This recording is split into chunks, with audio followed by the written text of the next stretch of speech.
Bahr Thompson is the author of Do Good, which explains her pioneering model of brand citizenship, which integrates social responsibility and sustainability into brands, business strategy, and culture. Her writings have been published in Brands and Branding from Economist Books, HBR.com, Brand Quarterly, the Journal of Brand Strategy, Bloomberg News, The Guardian, PR News, and many other industry publications. She's been interviewed on numerous podcasts, radio shows, Fox Business, and she's spoken at business schools, conferences internationally, and the UN. She's an active community volunteer, is extremely proud of the work she's done for nonprofit and humanitarian aid organizations, both global and local. And thus, I'm so lucky to have her on the camera here with me. How you doing today, Ann? I'm good, thank you. It's a beautiful sunny day, so I'm hoping I get to take a walk outside. Without naming names, unless you feel like it, what successes and failures have you seen from big brands during this moment of high flux, whether it's COVID or all the civil unrest? Yeah, so I'll talk first quickly about COVID because I believe the true test of brands, the true test of how businesses will respond is in process and yet to come. Because as we're opening the economy again, or reopening it, as people say, and as there's potentially a second spike, how businesses safeguard both their employees and their customers is going to be the true test. And I believe safeguarding employees and customers will become an essential factor of CSR, corporate social responsibility, moving forward, where before it was more in there, but in a compliance way. Now it's about showing you care. And caring for safety has been the key test for companies all along. And it's about how you care for lives and livelihoods. So first, it's about making sure people are safe and not going to get the diseases. And most companies did a lot of this, but the livelihood piece was where companies started distinguishing themselves. Did they pay their employees? Did they pay suppliers? Did they cancel contracts? And the companies that stand out to me are the ones that kept contracts. There's a restaurant platform that safeguarded the restaurants it delivered for 30 days in the midst of it. There are fashion brands that kept up their contracts in Bangladesh and places like that. But as we move forward, keeping them up and combining that with safe factors becomes essential. And that's where we're going to see brands start to distinguish themselves, I believe. And speaking with sincerity in a way that's not a check the box exercise is also part of it. With respect to civil unrest, that's been more interesting. To me, we're seeing a lot of check the box exercise. And in the same way in COVID, people expressed empathy and caring in the beginning, which was essential. We're seeing a lot of expressions of standing in solidarity, but not necessarily a lot of change. And a lot of what companies are doing is donating small amounts. When you have a company that's earning tens or hundreds of billions of dollars and donating $50,000 to the ACLU, which matters to the ACLU, and all Sure. those little donations do add up. But what does that really mean from a company's commitment? And to me, it's been easier to say and do small gestures that in many ways are not meaningful, that look at your house.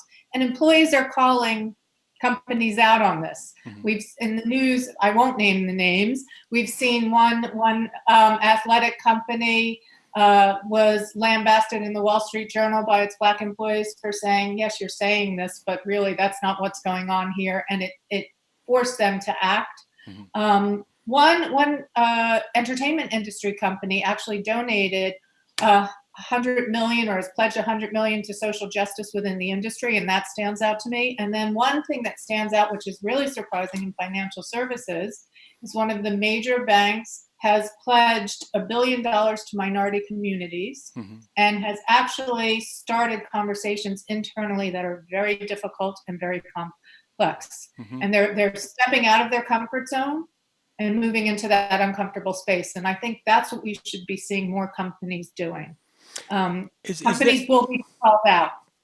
is there a is there a risk to that kind of sameness, rubber Yeah, stamping of the message? It's sort of like, yeah, I'm kind of saying the same thing the other person or the other brand is saying. Is it, there's a risk there. and absolutely. And it's all being, you read these, and I'm I'm about aligning an organization with purpose and profit. So it's about actions as well as communications. And we're seeing a lot of crafted communications, not things that ring sincere from the CEO, not in the CEO's language. Right. It's a lot of the same words that you clearly know has been crafted by PR professionals. Right. So again, check the box exercise. Exactly. I'd rather see a CEO in a small video speaking honestly. Yeah, that really, that has so much more credibility with me. Just a final question here.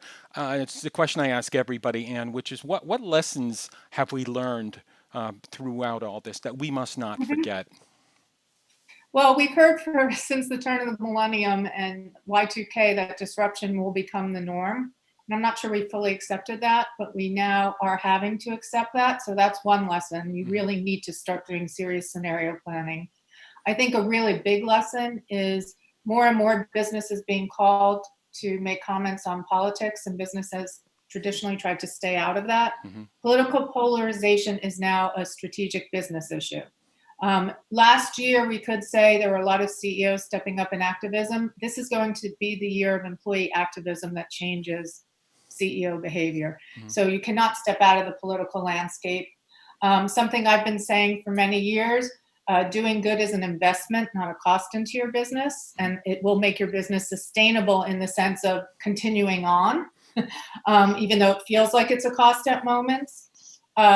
Relative to how CEOs speak to communications language, I think the time has come to shift from speaking with bravado and a little bit sometimes of arrogance, which we've seen some CEOs do, and one CEO was ousted because of that, or actually had to resign, to speaking with sincerity and operating more from a place of vulnerability and saying, yeah, we've made mistakes, we're trying to figure it out. And that leads to a very important lesson that this is a journey. Purpose is not a communications exercise.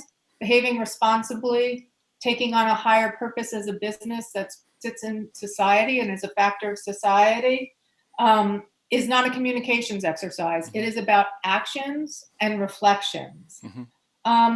And to me, those are the key lessons that we have coming out.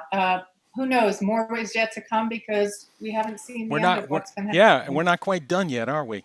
No. And COVID has exposed trends that have been nascent and popped up periodically or still remained under the surface. It has made everybody vulnerable in a new way. I gotta jump off here. I just wanted to thank you so much for your time here today, and best of luck on everything. Okay. Thank you.